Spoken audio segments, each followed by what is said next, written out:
I'm here today with Guy Kawasaki, and we're going to be discussing his latest book, Enchantment, The Art of Changing Hearts, Minds, and Actions. Guy is the former chief evangelist of Apple. He's also the co-founder of alltop.com, which is an online magazine rack of popular topics on the web. He's a founding partner at Garage Technology Ventures, which is an early-stage venture capital fund. He has written 9 books prior to Enchantment, and he is also the father of 3 boys and 1 girl who, based on a story in the book about cheeky monkey toys, has him quite enchanted. That's a mild understatement. Yeah. Welcome to the Water Cooler Hangout, Guy. Thank you. Thank you very much. So let me ask you, let's start off with your definition of enchantment. What is enchantment? It is a process of developing relationships with people that are not transactions-based, but deeper, longer, and more delightful. It's because you are trustworthy, you are likable, and you have a great product, service, cause, idea, organization, something. Think of Virgin America for its likability. Think of Zappos for its trustworthiness, and Apple for its product. All right. So I think in your book you said it was something that is voluntary and that is also long-lasting. Is that correct? Yes. Very hard to be involuntarily enchanted. Yeah, really. Yeah. What I really liked about the book is that it was you take us on a journey, and you even use that metaphor as a journey. But more importantly, you explain that it's a process. You tell us how to do it, how to implement it. And not too many books in the business world actually give you that kind of information. So I was extremely impressed by that. I was dog-earing it and writing in the margins. I love it. Yeah, it was great. I destroy books when they're good. I mean, if I have a book that, I could give to someone else and they could read it, it probably wasn't very good. So it was really great. So maybe you'll buy 2. I'm giving them away. I already sent one to my daughter. Cool. So anyways, you call this the golden age of enchantment. Yes. Why is that? Because with social media available, it changes everything. With Facebook and Twitter, now you have a channel or 2 channels to reach people.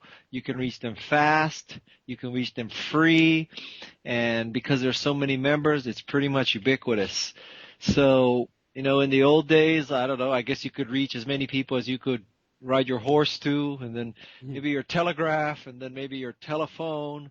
And fast forward, then if you had enough money, you could do TV and radio and print ads.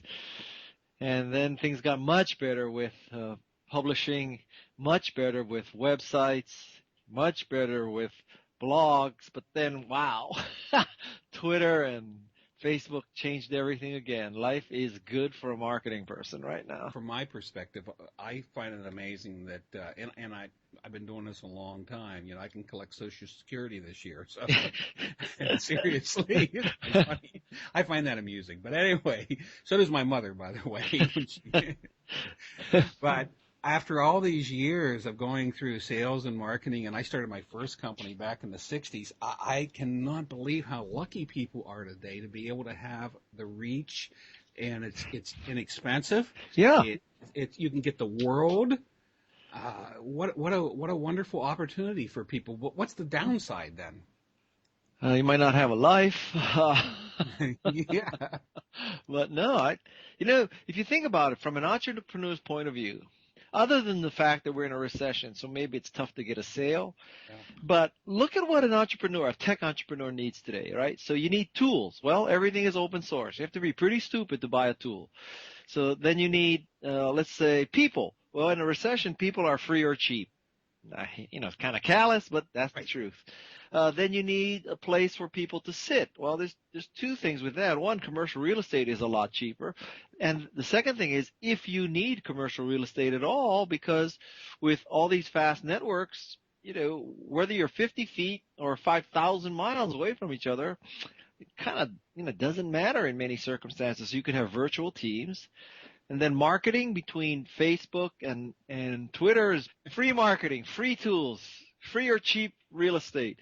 What else do you need? You need infrastructure. Do you need to buy roomfuls of servers anymore? Nope. you call up Rackspace, you call up Amazon, and boom, you got a terabyte of data in the sky. So now you have infrastructure. I'm running out of things to say about what you need. So today with $25,000, you should really be able to do a lot of damage. Yeah. Life is good, man. Yeah, amazing. I mean, a terabyte of data. I looked at starting it was kind of a cold storage, deep storage kind of company a few years back, and I didn't do it at the time, thank God, because the model just didn't work. But within, it seemed like days, you were buying a terabyte for $100. Yeah. I mean, it was like crazy. Yeah. So yeah, it's good times for us. So anyways, enchantment, though, I know from your perspective from reading the book, it is really a process. It's not an event. And one of the greatest lines I've ever read in there is that instant success is an oxymoron. Oh, it is for me. Apple's instant success took 35 years or something. Even Justin Bieber, Justin Bieber started singing at 6. He's 16. I mean, even that took 10 years, right? People, I love in sports when they say, "Oh, Sidney Crosby is an instant success in the NHL." Well, yeah, in his first year he was very successful, but what about when he started skating at 2, and his parents were driving him around or like practice at 6 a.m. and games in 5 hours away at 10 a.m. in the morning games. You had to get there, you had to leave your house at 4 in the morning. That's not so instant. Very few people are instant successes. I don't know hardly any of them. I don't know that in my 62 years I found any. So yeah. One of the things, and I'm not going to go chapter by chapter here because the chapters are laid out. People that are listening, I want to tell you right now, this is the greatest book in terms of chapters and how Guy has put them together. It's a map.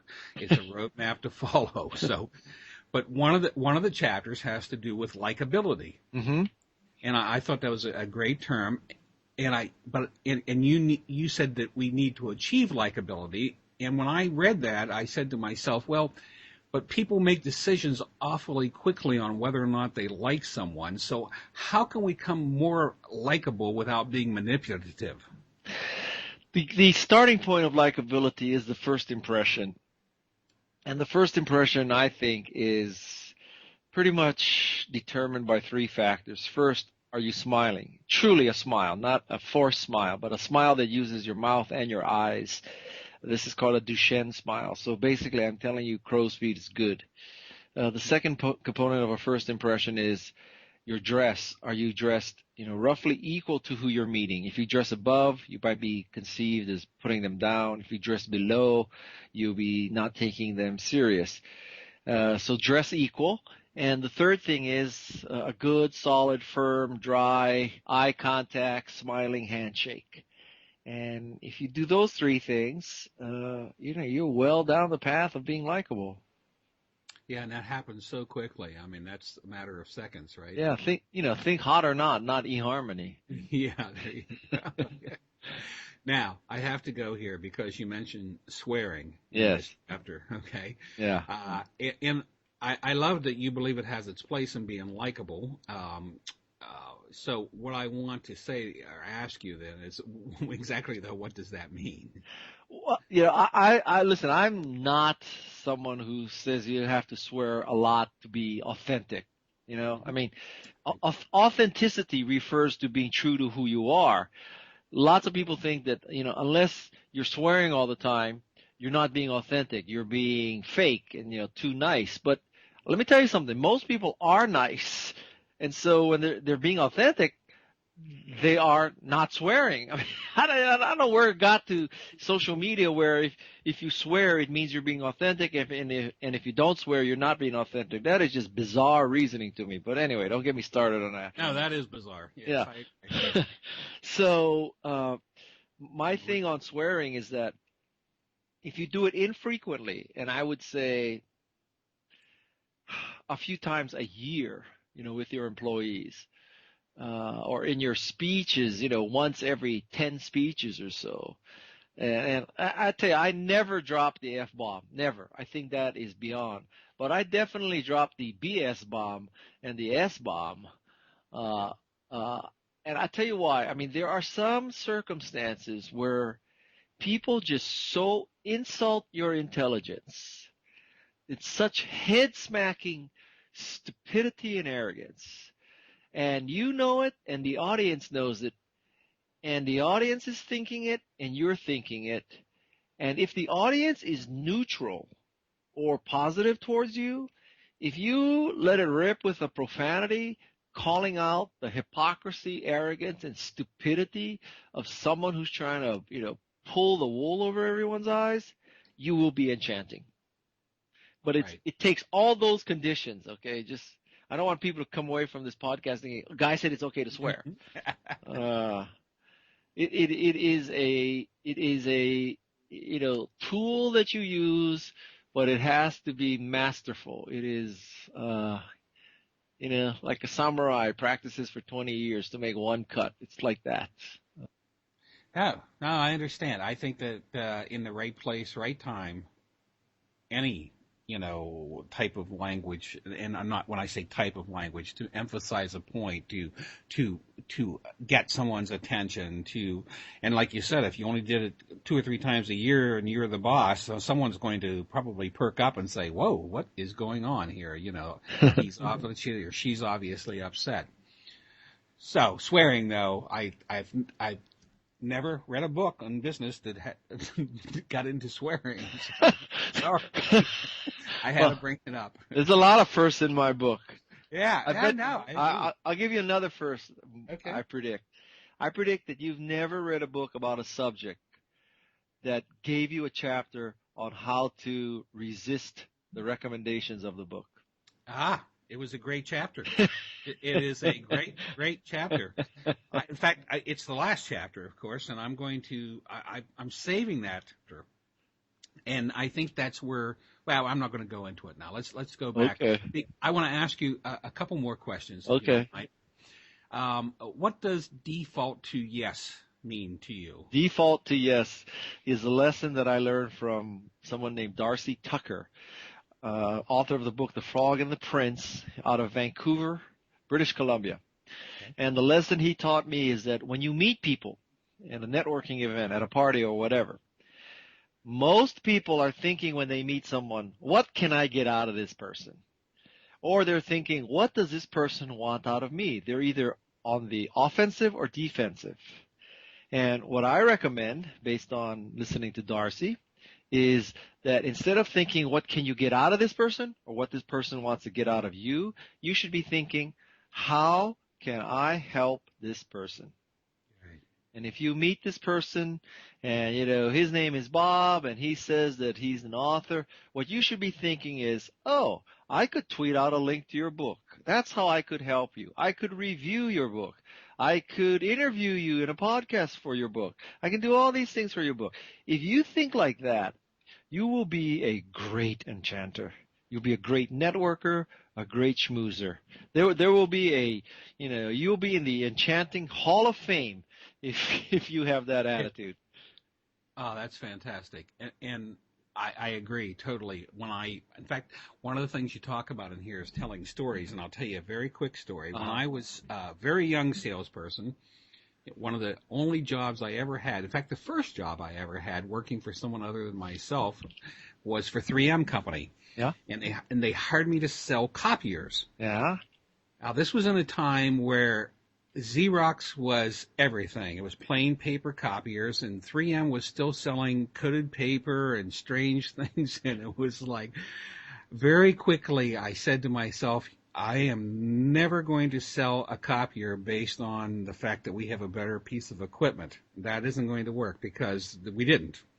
What I did learn to do very quickly was make a connection and figure out, how can I help this person? What can I do for this person? Even if it had nothing to do with copiers, I would find out, if they like skiing or who knows what it may be, but I would start building that relationship at that point, so that my whole default was yes. Everything was yes, in terms of being willing to listen to them and not worry about what it was that I was doing. And that changed my whole life. Yeah. It did. It changed my life. See, you should have written a book about that. I think I did. Oh, okay. Thanks, Guy. More power to you. Yeah. All right. So one of the other things that you say in here, and I loved this, is you say that nobodies are the new somebodies. Hmm.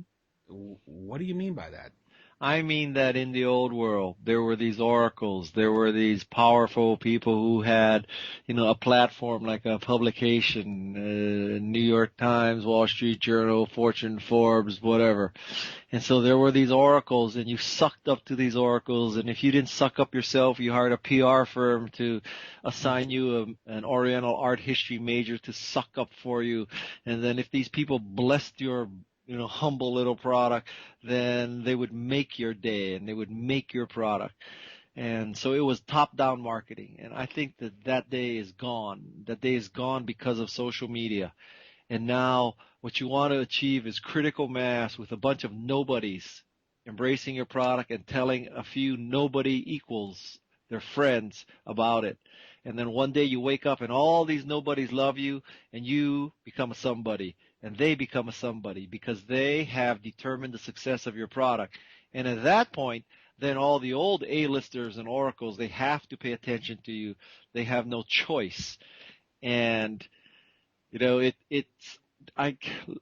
go find me the story that any of these oracles, upon seeing Twitter for the first time, said, this is the future of communication. Someday, people would be tweeting out 140 character messages. My dog rode over. The line at Starbucks is long. Virgin America has a nice airplane. And someday, this medium will be so powerful that it will bring down political regimes in Iran and political regimes in Egypt. I have seen the future, and it is Twitter. Do you remember seeing any of those? No, I don't think I saw any of those. What I did see in your book, and I loved, is you asked the question, so what would Dale Carnegie do with Twitter? Yeah. I love it. Yeah. What would Dale have done? I think he would kick butt because this is a way of going beyond, simple analog relationships that you can have, dozens or hundreds at a time, and you can reach thousands of people. So he would have loved it. And you do a lot of tweeting. Really? And some people might say you do too much tweeting. But you touch on that in the book. Just out of curiosity, what's too much? What's not enough? What does the average person do out there that's listening to us? I don't know if there is an average person. For me, Twitter is a marketing platform. And as a marketing platform, I need to get more followers. I need to constantly be in their face. And so my Twitter account's philosophy is more like CNN. I'm trying to constantly push out great links, great stories, things you would have never found before, because I want to be a fire hose that broadcasts news and information and tips and assistance and analysis. And a lot of people can't relate to this because, they're just trying to have a small circle of friends. That's just not my perspective. I'm not saying I'm right and they're wrong, but certainly it's not that I'm wrong and they're right either. It's different strokes for different folks. I mean, at CNN is going to be different from, at Lonely Boy 15. I mean, that's just the way it is. Yeah. So that's what I do. Now, the beauty of Twitter is what I call UFM, UFM, which is if you don't like what somebody's saying, don't read him. What's the problem? So, like a lot of people complain about how some people tweet too much or tweet the wrong subject. And my logic is this, let's say that you go to Best Buy and you buy a high-definition TV, okay? But you don't buy Comcast or DirecTV. You only catch the signals that are coming off the air. And so wherever you live, what comes off the air is ABC, NBC, CBS, Fox, and QVC. So there's only 5 stations that you catch. So you turn your TV on, and 1 out of 5 chances it goes to QVC. So you turn on a QVC and you say, oh, the green tourmaline necklace with the beautiful, sterling silver clasp, regularly $79.95, today $39.95. And if you order right now, operators are standing by, you will get a free knife. Okay? Yeah. So you turn on TV, 1 out of 5 times you see QVC, you're freaking going crazy. So you call up the FTC and you say, I want you to shut down QVC. They are spamming me. They're advertising to me. I don't want tourmaline necklaces. I don't want knives. I don't want new, lawn chairs. Take them off the air. Well, guess what? The FTC will tell you, you know what, lady or man? Turn the channel. Channel off. Yeah. Get cable TV. You'll have 500 channels. It's not our fault. QVC is doing what they're doing. I'm doing what I'm doing. And, if you don't like it, turn the channel. Well, I appreciate the fact that you put out information more than once a day, because I got criticized early on because I actually retweeted some of I didn't retweet as much as I put out my own information that I had tweeted several times a day. But I'm thinking to myself, wait a minute, these people that are on at 8 a.m. are not on at midnight. No kidding. Not hidden there. Yeah. Hello, yes, no kidding. And if you ever have nothing better to do, watch CNN for 2 hours. And see how many times the same story. I don't mean an update to the same story. Oh, yeah. I mean identical story runs. And it's because nobody assumes that the person who's on at CNN at 8 is watching at 5. And I don't know anybody who TiVos CNN. Do you? No one. No one goes back and says, "Oh yeah, I TiVoed 8 a.m. CNN. Let me go back and see what happened." That would be pretty silly. Yes, and that's exactly what I say. So what I do is my news tweets. I send them out 4 times, 8 hours apart. So over 32 hours, you'll see them 4 times if you really try to keep track. And so my answer to people is when they say, "I saw your tweet twice. It's like spam. Why are you repeating?" I tell them, listen, pal, basically, if you saw my tweet twice, this is something about your life, not mine. You are on too long. You need to get off. It's the same way if you called up CNN and said, I saw your story about Michael Jackson's funeral 24 times in the last 3 hours. Well, maybe you should not be on CNN 3 hours straight. But you know what, Bob? You should use me as a source. You don't even have to retweet me. Go to Holy Cow, HOLYKAW.com. Right. And at Holy Cow, myself and literally 22 other people are constantly looking for interesting stories. Oh, cool. So this is, 22 very smart people looking for great stories. You don't even have to link to us. You can link directly to the source. But we are, think of if you had a customized service that is CNN, Mashable, and FARC put together. Yeah. That's what we do for you. I want to talk about the last chapter, which is resisting enchantment. How do you resist it? How do you tell people to resist it?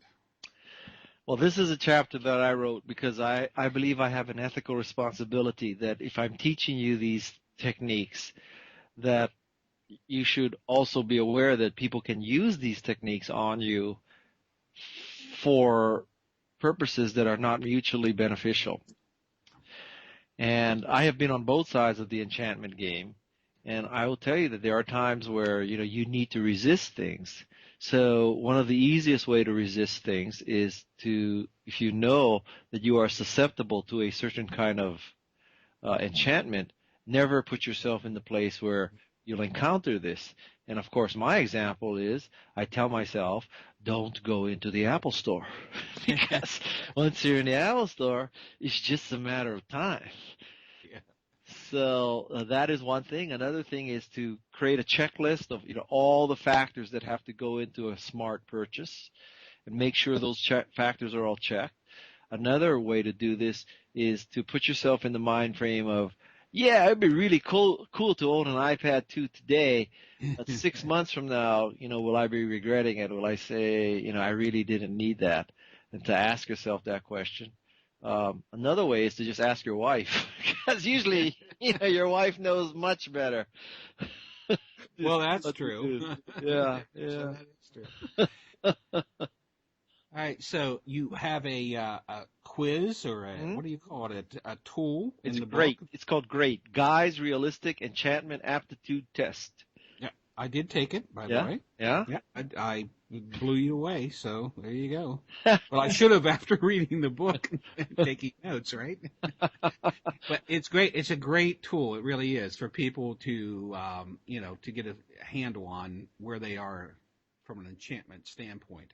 I try. I like to have fun little things in a book. Everybody's expecting a certain kind of thing. I like to have different stuff. It's good. Oh, I love that. I love it. Yeah, definitely.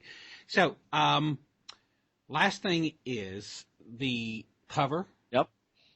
Is a wonderful picture of a origami Kawasaki swallowtail. Yep. Stand. Yeah. Yep. Just can you tell me a story about how that came to be? Yeah, I ran a crowdsourcing contest, and the winner was a red cover with a blue morpho butterfly stock photo.